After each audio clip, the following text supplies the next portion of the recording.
Hey guys, welcome to the next part of the video. So let's get started. Number 13. Copy only the visible cells. Let's say we want to copy this data but we don't want the months. So I'll right click and click on hide. Then I will select this, press Ctrl C to copy and Ctrl V to paste.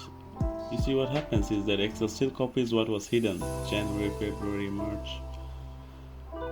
Instead, we will go back to this stage. We'll right click, click on hide. When I select this visible part, I'm gonna click on find and select. Then I gotta click on go to go special, and when we are in the go to special dialog box, I want to click on visible cells only. Now when I press OK, that's changed the highlighting. It's now gonna be only highlighting visible cells. When I Ctrl C to copy and Ctrl V to paste, it ignores everything that's invisible. There's also a keyboard shortcut for this, which is Alt and semicolon, and when you press Alt and semicolon, which is the key to the right of L, it only selects the visible cells. Number 14.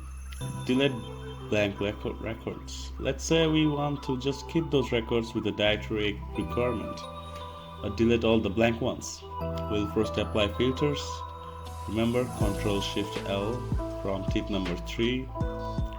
Then we select from the drop down, and in here we select all and then click on blanks.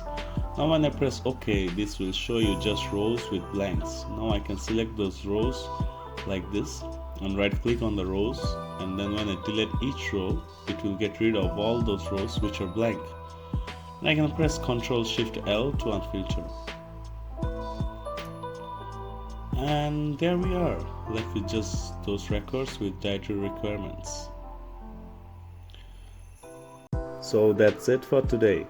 Thank you for watching the video. For more videos like this and for the next part of the video, keep connected. Adios.